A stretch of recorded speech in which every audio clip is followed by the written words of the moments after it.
अब एक बात हो, हम बच्चे को प्यार करते हैं, बच्चा खुश होता है, कहीं कहीं बुद्धि लगती है, लेकिन बच्चे को कहीं भी छूते हैं उसके अंदर सेक्सुअल फीलिंग होता है। 5 साल 6 साल तक के बच्चे खुश होते हैं, लेकिन बड़े को सेक्सुअल फीलिंग होती है, क्योंकि उसका पॉलिस ग्रंथि पिट्यूटरी ग्लैंड सेक्रेशन होता है, यही हार्मोन सीक्रेट करता है। एक बात सोचिए, क्या आखिर हमारे संज्ञान तंत्र कॉग्निटिव सिस्टम को कौन पॉजिटिव करता है? हमारा विवेक होगा तो उसको सकारात्मक बनाएगा, हमारी भावना को पॉजिटिव बनाएगा, यानी प्योर इमोशन को लाएगा। और अगर हम इमोशन को और कॉग्निशन को पॉजिटिव बना लेंगे, हमारा एक्शन भी पॉजिटिव हो जाएगा, नहीं हो जाएगा। और जिस मनुष्य का इमोशन और कॉग्निशन कंट्रोलिंग स्थिति में होता है ना, उसी मनुष्य को विवेकवान और विचारशील का, फिर उसके अंदर विचारों में स्पष्टता होगी, क्या करना है क्या नहीं करना है इसका स्पष्ट बोध होता है। हम कहते हैं कि आज हम लोग बुद्धिमत्ता का पैमाना क्या मानते हैं? तीव्रता और फास्ट और जल्दी जल्दी जल्दी जल्दी करो, जल्दी होना क्या चाहिए? विचारशीलता। हम विचारों में कितने स्पष्ट हैं, उतने बुद्धिमान। लेकिन उल्टा प्रेम क्या है?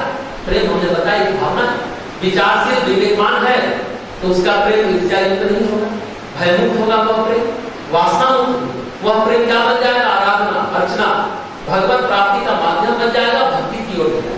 प्रेम हमारा लोभ युक्त, ईर्ष्या युक्त, भय युक्त, वासना युक्त है तो फिर वो आपको धक्का देगा।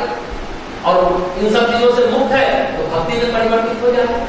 ये बात आपको हार्मोन नहीं समझा सकता। जो बातें अभी हमने कही, जो विज्ञान कहता है कि प्रेम का मेल कहां से उपजता है, ये सारी बातें हमने आपको कही।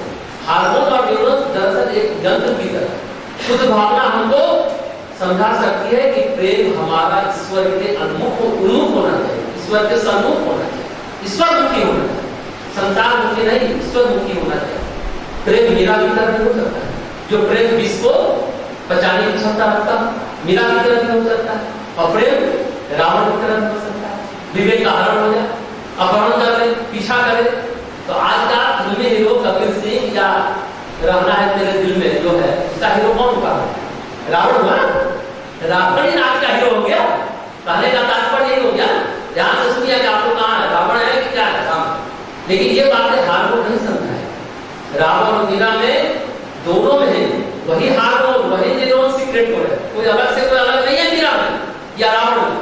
मीरा जब कृष्ण से प्रेम करती है तो अदृश्य से प्रेम करती है, और फिर मीरा में नृत्य भी आता है और गीत भी उभरते हैं, लेकिन शुद्ध अभिव्यक्ति के रूप में उभरते हैं।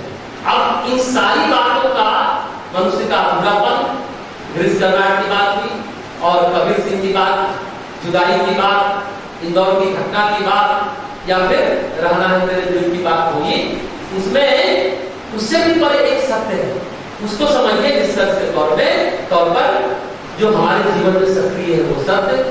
अगर उसको आप मान लेते हैं, समझ लेते हैं, डिबेट कर लेते हैं, वो है उसी में कल्याण है जो अदृश्य।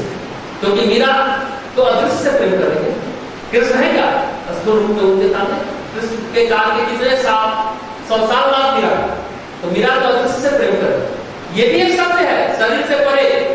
उस सत्य को आप जान लीजिए, मान लीजिए, समझ लीजिए, तभी कल्याण है। उसको एक्टिवेट कर लीजिए उस सत्य को करने अंदर, यानी विचारशीलता और विवेकशीलता को बढ़ाना होगा।